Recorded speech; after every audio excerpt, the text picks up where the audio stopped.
Maria Gonzalez had worked at Detroit Auto Manufacturing for 22 years. She had started as a line worker, assembling car parts with precision and speed. Over time, she had climbed the ranks, becoming a supervisor, training new employees, and ensuring quality control. It wasn't just a job, it was her life. At 48, Maria prided herself on her work ethic. She was the first to arrive, the last to leave. She had raised 2 children on the paycheck she earned from this factory, sacrificing sleep, vacations, and sometimes even meals to make sure her family never went without. She had never once considered the possibility that her job wouldn't always be there. Until today, the meeting that changed everything. Maria wiped the sweat from her forehead as she finished her shift. The factory was louder than usual, machines whirring, conveyor belts humming, metal clanking against metal. But amid the noise, she noticed something unsettling. A group of executives in suits stood near the production line, watching, evaluating. They didn't belong here. Maria's stomach tightened. Something was wrong. Her manager, Tom Wilkes, a man she had worked alongside for over a decade, approached her with an expression she couldn't quite read. "Maria, can you come to my office?" Her pulse quickened.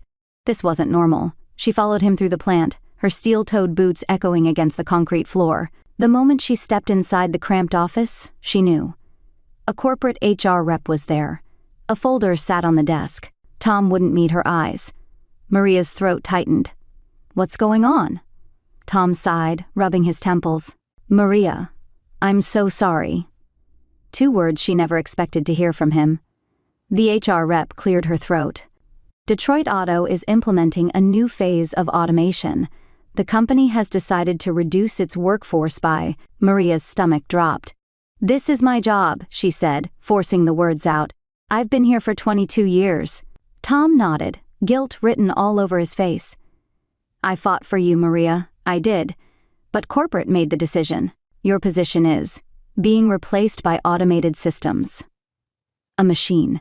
She was being replaced by a machine. Maria's hands trembled. "You can't just..." She struggled for words.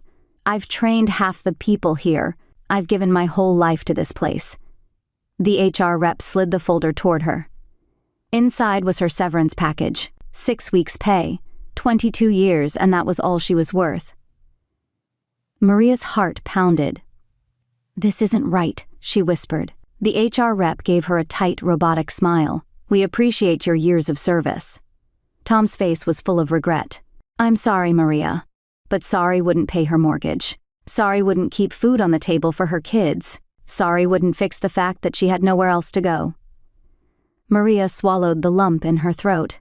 She grabbed the folder with shaking hands and walked out of the office. Outside, the machines continued working, completely unbothered by the life they had just destroyed. And, for the first time in her life, Maria Gonzalez felt completely replaceable. Maria sat in her car, staring blankly at the factory entrance. Her hands still trembled from the meeting. The severance folder lay on the passenger seat, unopened. 6 weeks' pay. That was all she got after 22 years of loyalty. She had come to this factory at 26 years old, a young mother with nothing but determination and the hope of building a future for her kids. And now, at 48, she was leaving as if she had never mattered. Outside, the machines hummed on. They didn't care, and neither did the executives who had replaced her. Maria clenched her fists. She had spent decades believing in hard work, that if she showed up, worked harder, proved herself, she would always have security. But now, she was facing a truth she had ignored for too long: no one was irreplaceable. And in this world, the older you got, the easier you were to discard. The family she had to protect. Maria finally forced herself to drive home, the weight of the severance package pressing down on her like a stone. As soon as she stepped inside the small apartment she had worked so hard to keep, she heard laughter. Her son, Daniel, 19, and daughter, Sophia, 14, were sitting at the kitchen table, eating leftover tacos and joking about something on Daniel's phone. For a moment, Maria hesitated. They had no idea. No idea that everything had changed in the last hour. No idea that their mother, the woman who had always provided for them, who had never once let them see her struggle, was now jobless. Sophia looked up first, flashing a smile. "Mom, you're home early." Maria forced a smile. Yeah, had a shorter shift today. Daniel raised an eyebrow. That's weird, you never leave early. Maria's stomach twisted. She couldn't tell them. Not yet. They had enough to worry about. She kissed Sophia's forehead and ruffled Daniel's hair, ignoring the way her hands still shook. You two already ate? Sophia grinned. Daniel ordered tacos. He's trying to prove he can cook. Maria chuckled, but her mind was somewhere else. How was she going to pay rent next month? What about Sophia's school expenses? Daniel was supposed to start community college next semester. How was she going to afford that now? She had no answers. Only a folder full of regrets. A job market that didn't want her that night. After Sophia had gone to bed and Daniel was in his room, Maria sat at the kitchen table, laptop open. She had to find a job, fast.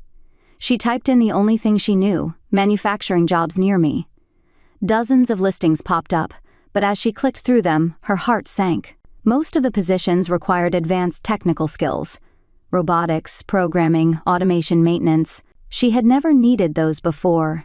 She kept scrolling, opening applications, filling in her information, name, address, years of experience. Then she reached the question she dreaded most, date of birth. She hesitated, then typed 1975. She submitted the first application, then another, and another.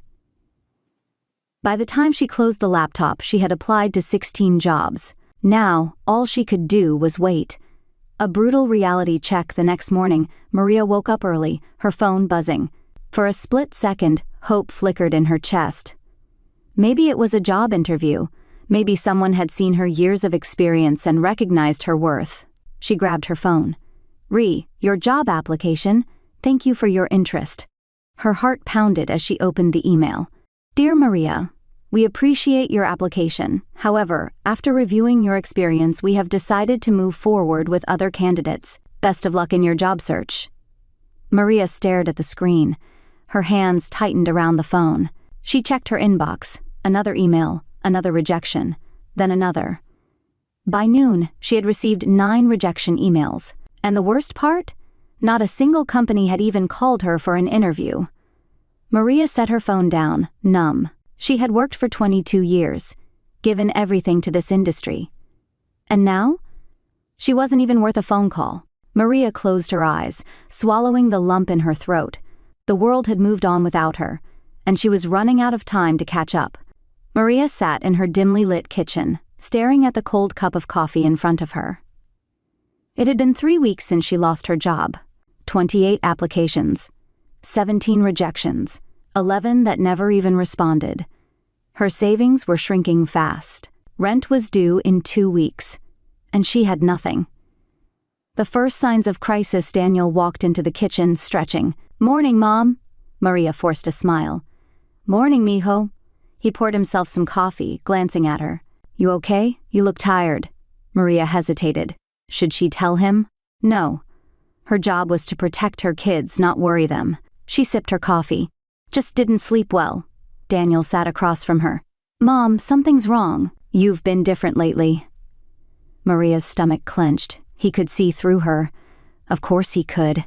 Before she could respond, Sophia walked in, yawning. Ugh, why is school so early? Maria smiled, grateful for the distraction, because the world is cruel. Sophia grabbed a granola bar and turned to her brother.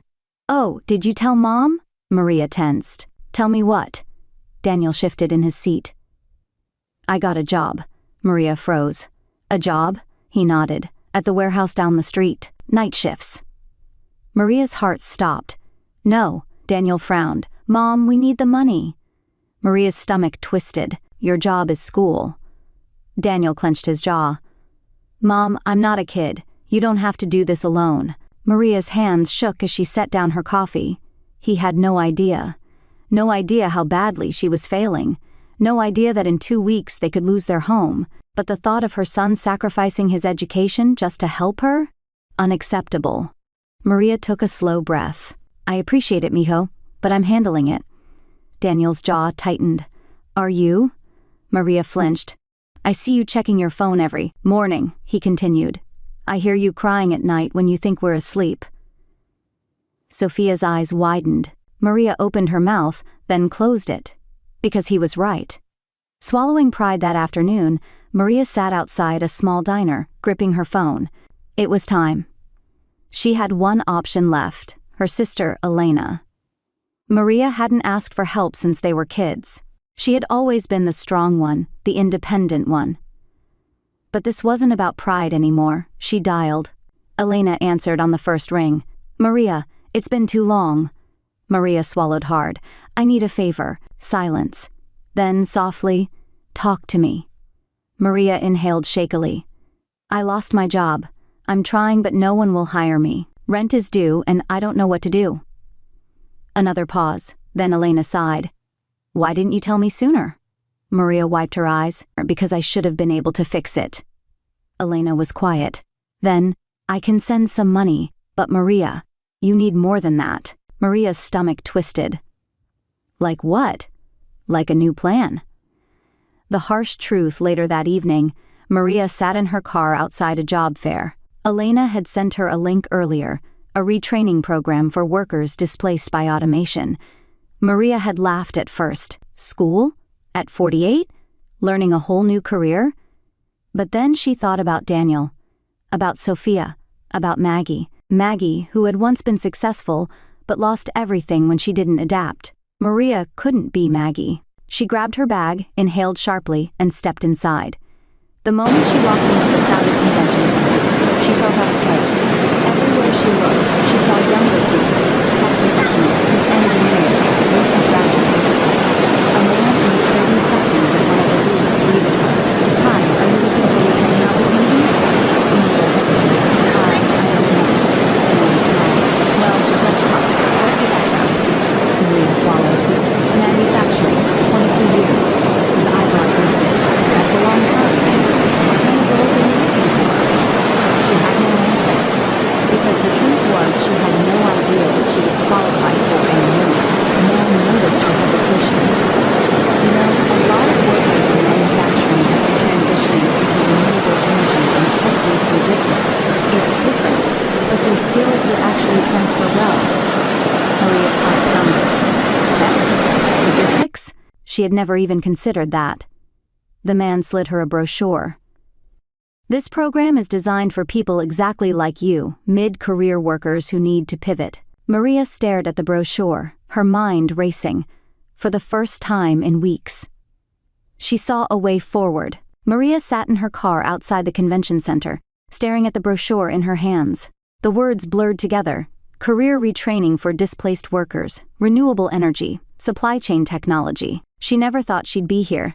She had spent 22 years mastering one skill, believing that loyalty and experience were enough, but the world had changed, and now she had two choices: adapt or be left behind. Her stomach twisted as she looked at the bold letters at the bottom of the page, scholarships available for qualified applicants. The thought of going back to school at 48 felt impossible, terrifying. But losing everything? That was worse. Maria took a shaky breath and stepped out of the car. It was time. The first step is always the hardest inside. The retraining center was buzzing with activity. Dozens of people, most younger than her, sat at computer stations, reviewing course materials. Maria felt out of place. This wasn't a factory floor. This was a world she didn't understand. A woman in her early 30s, wearing a blue badge labeled instructor, approached. "Hi, you must be Maria?" Maria nodded, gripping her purse tighter. "I'm Jessica," the woman said warmly. "Elena told me you might be stopping by." Maria's stomach flipped. Elena had set this up? She felt a flash of irritation. She didn't need her sister fixing her problems. But then she reminded herself. She had asked for help. And now help was here. Jessica gestured toward a seat. "Let's chat. What kind of work have you done?" Maria sat down slowly. "Manufacturing, 22 years. Jessica nodded. "That's great experience. Are you open to something different?" Maria hesitated. I don't know." Jessica smiled. "That's okay. Let's start simple. What do you like about your work?" Maria thought for a moment. "I like making things, seeing the process, fixing problems." Jessica's eyes lit up. "Then you might like operations management, or maybe logistics. A lot of displaced workers from manufacturing transition into supply chain coordination. Maria blinked. Supply chain? Logistics? She had never even considered those fields. Jessica pulled up a training schedule. This program is 12 weeks. It's designed for people who've worked in industries like yours but need new skills to compete in today's job market. Maria swallowed hard. 12 weeks? Jessica nodded. And there's financial aid available. Maria's chest tightened. She wanted to say no. She wanted to walk away. She wanted to find a factory job just like the one she lost and pretend none of this was happening. But she couldn't. That world was gone. She looked at the schedule again. 12 weeks. 12 weeks to rebuild her life. Maria took a deep breath. What do I need to do to sign up? The pushback she feared the most that night. Maria sat at the kitchen table, the training schedule spread out in front of her. Daniel walked in, a plate of food in his hands. Mom, you didn't eat? Maria shook her head. Not hungry. Daniel frowned. What's that? Maria exhaled. It's a retraining program. Daniel blinked. Wait, like school? Maria hesitated, then nodded. Daniel set his plate down. Mom, are you serious? Maria braced herself. Here it comes. Mom, you don't need school. You need a job, right now. Maria's throat tightened. And what job do you think is hiring me? Daniel fell silent. Maria's voice shook. I've applied for 28 jobs, Daniel. No one even calls back. Daniel rubbed his temples. So, what, you just start over? Maria's hands clenched. Yes. Daniel shook his head. Mom, we don't have time for this. Maria's chest ached. I know, but if I don't do this, we'll be in the same place in 6 months, a year, and next time, I might not even have a choice. Daniel's jaw tightened. And what if it doesn't work? Maria's stomach dropped. That was her biggest fear. What if she wasted 12 weeks? What if she was still unemployable? What if she failed? She looked at her son. He was scared, just like her, but someone had to take the first step. Maria reached across the table and squeezed his hand. Then I'll keep trying. Daniel exhaled. You really think this is the answer? Maria swallowed. I think it's a start. Burning the safety net the next morning, Maria walked into the retraining center and signed her name on the enrollment sheet. The moment she put pen to paper, she felt something she hadn't felt in weeks. Hope. This wasn't a guarantee. She could still fail. But for the first time since she lost her job, she was moving forward. Maria sat in the front row of the training center, staring at the computer screen in front of her. For the past 22 years, her work had been physical, hands-on, fast-paced. She had walked factory floors, worked with tools, fixed machines. But this? Spreadsheets, data analytics, supply chain algorithms. Her head throbbed just looking. The lessons were long, the material overwhelming. Every night after Sophia went to bed, she stayed up past midnight, rewatching tutorials, writing notes, trying to keep up. Her fingers ached from typing. Her brain hurt from learning. And worst of all, she still wasn't sure if she could do this. One night, after hours of studying, Maria slammed her laptop shut, frustrated. Daniel walked in, noticing her exhaustion. Rough day? Maria sighed. I feel like I'm failing. Daniel frowned. You've been at this for what? 2 weeks? Maria nodded. Daniel smirked. It took me 2 months just to figure out how to parallel park. You think you're gonna master an entire career in 2 weeks? Maria blinked, then laughed, a real, genuine laugh. She was being too hard on herself. She wasn't failing. She was learning. Daniel squeezed her shoulder. You got this, Mom. Maria inhaled. Yeah, I think I do. And for the first time in weeks, she believed it. The breaking point, week 6. Halfway through the program, Maria sat in class, eyes glued to the screen, when she felt her phone vibrate. She glanced down. Landlord, Maria, we need to talk about your rent. Call me a sap. Her chest tightened. She already knew what this was about. She was out of time. Maria excused herself and stepped outside, dialing. The landlord answered immediately. Maria, I've been patient, but if I don't have the payment by the end of the month, he didn't need to finish the sentence. Maria closed her eyes. I just need more time. He sighed. I can give you 2 weeks. After that. Maria gripped her phone. I understand. She hung up, her body trembling. 2 weeks, that was all she had left before she lost the only home her children had ever known. Maria walked back into the training center, heart pounding. She had come too far to fail now.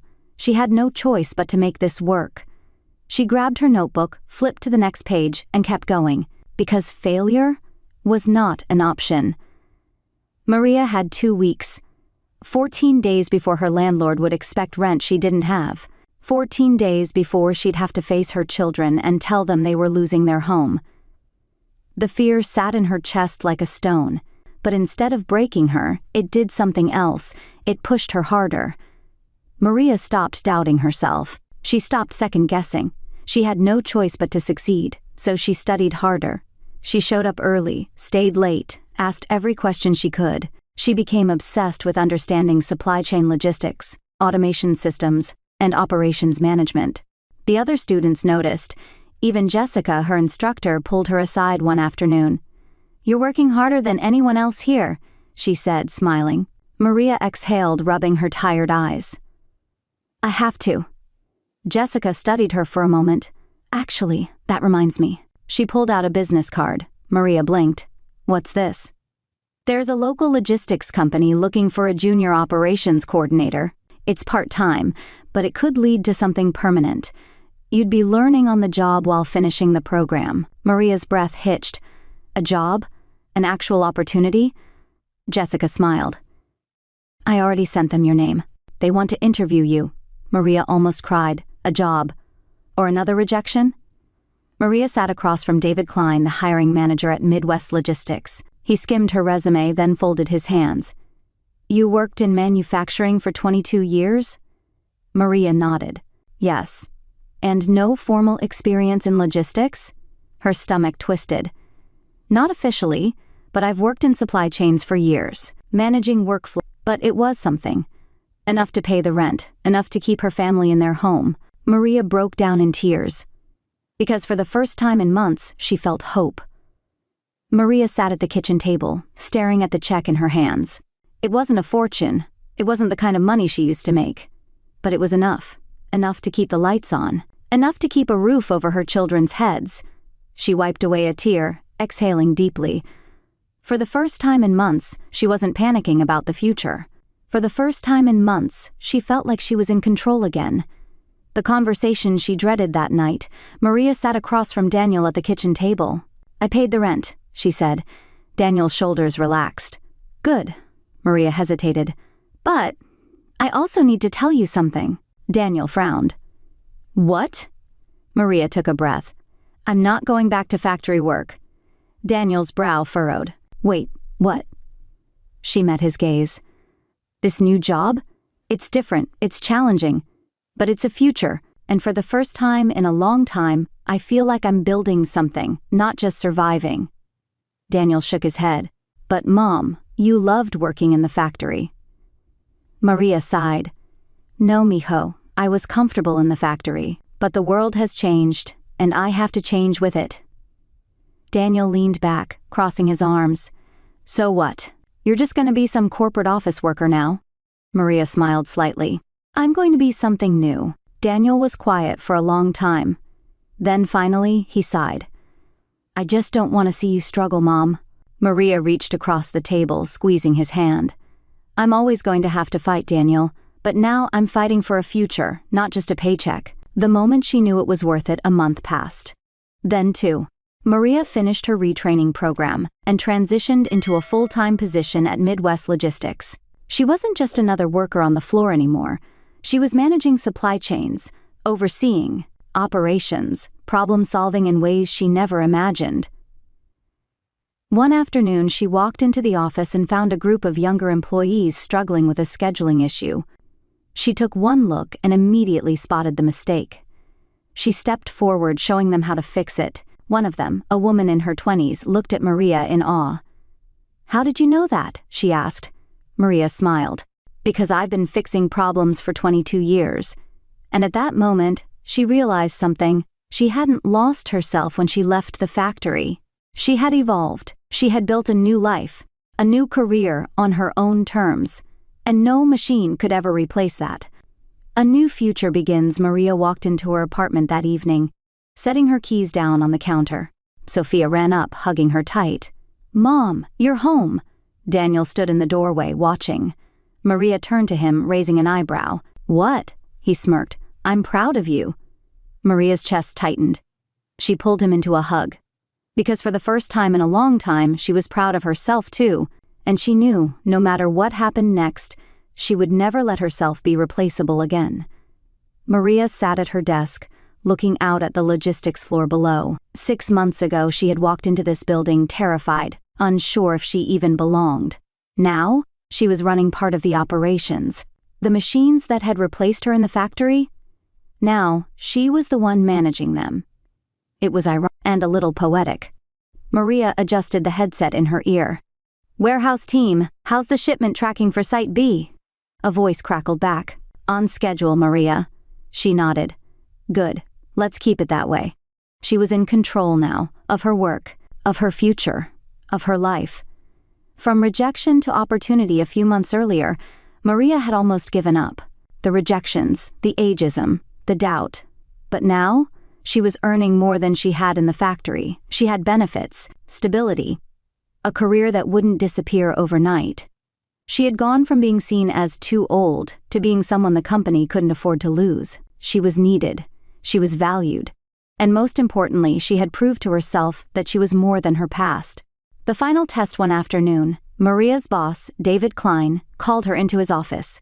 She walked in, feeling the old fear creep in. Was this it? Was she about to be replaced again? David smiled. "Relax, Maria. You're not in trouble." She exhaled. He leaned forward. "Actually, I wanted to ask if you'd be interested in taking on more responsibility." Maria blinked. "More responsibility?" David nodded. "You've been outperforming expectations. We're restructuring, and I want you to oversee operations for the entire warehouse." Maria's heart pounded. That's a huge role." David smirked. "Do you think you can handle it?" Maria let out a slow breath. 6 months ago, she would have said no. She would have doubted herself. She would have walked away. But now? She met David's gaze, her confidence unshaken. "I don't think I can handle it." David frowned slightly, then Maria smiled. "I know I can." The woman who refused to be left behind that evening, Maria walked through the door of her apartment, setting down her bag. Sophia ran up. "Mom, guess what? I got an A on my history test." Maria grinned, hugging her tight. "I'm so proud of you." Daniel leaned against the counter. "So, how was work?" Maria set her hands on her hips. "Well, your mom just got a promotion." Sophia gasped. "Wait, really?" Daniel's smirk faded. "A promotion?" Maria nodded. "I'm going to be running operations now." Daniel let out a slow whistle. "Damn, Mom, look at you." Maria chuckled. "Yeah, look at me." Because she had done it. She had survived. She had adapted. And she had won. Not just the job, not just the paycheck, but her own future. Because she had refused to let the world leave her behind.